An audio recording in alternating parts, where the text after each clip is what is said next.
started your presidency in 1992. Andy and I started doing this show in 1993, and so I have some appreciation for, in that span of time, how much things have changed. Now, you were out there campaigning hard last year at this time. You probably, I'm curious, did you think you saw a different America than the one that you had seen when you were campaigning back in 1992? Do you think we have profoundly changed since then? Yes and no. That is, I think the good news is, and I know it's hard to see and was totally unfashionable to talk about in 2016, but the country is much more diverse than it used to be, and I think that's a good thing. We are still,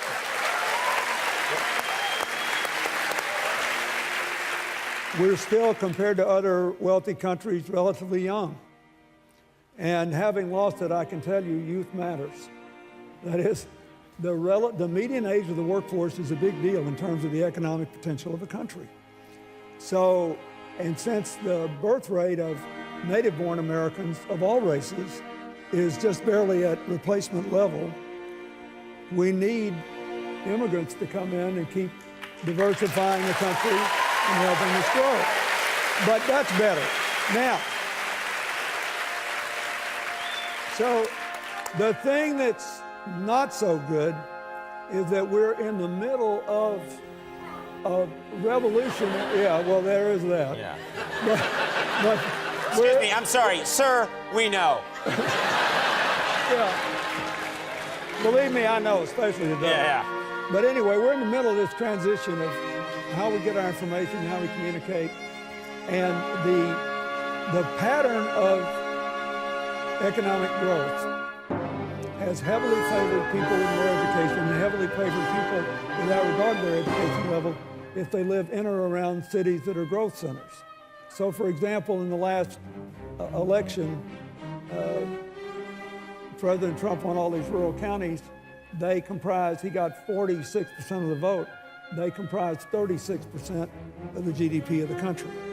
The counties Hillary carried comprised 64% of GDP of the country. Even though the median income of a Trump voter was slightly higher than the median income of a Hillary voter, the people who voted for her were people who were hopeful about the future, believed in the assets of the country, believed we could grow together and go together, and were somehow, and we're basically more resistant to the bizarre nature of the way the election was covered. They just looked at the debates and they looked at the conventions and they made a choice. And so I think that what all of us have to do is, no matter how happy some of us are about what happened yesterday in the elections, we have to remember that the founders told us our job was to create a more perfect union.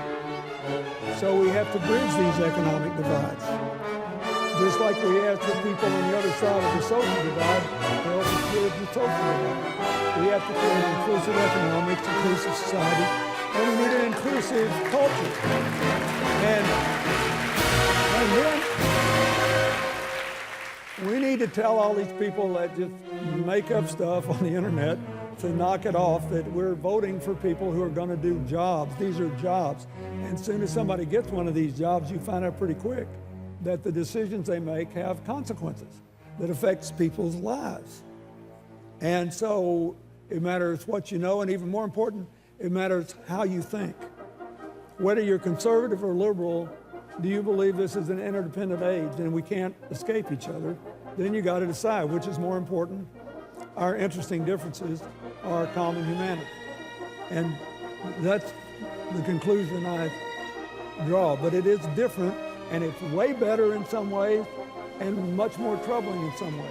Yeah. And the dictators club in the world, and there's a bunch of them, you know, they want two things. They want nuclear weapons because they feel like they can never be dislodged no matter how much people hate them if they got nuclear power. And they want to abolish the line between fact and fiction and truth and lie. Because they figure if you don't know what's true and you don't think you can ever know, that pretty soon everybody will accept the fact that democracy is no longer possible. Right. Are you talking about foreign countries now or here? Because that's what... Well, That chilled me to the bone for a second. I thought we were in Korea. Look, all I can tell you You is... just said a lot by saying nothing. No, but look at the effort here to disenfranchise voters, to make it harder for young people, for people of color, for the elderly and infirm who are poor and vulnerable, for all kinds of people to vote. Just the reason there's no immigration reform is because the people who are against it are afraid it would adversely affect their electoral prospects. If more people who work and pay taxes could also vote.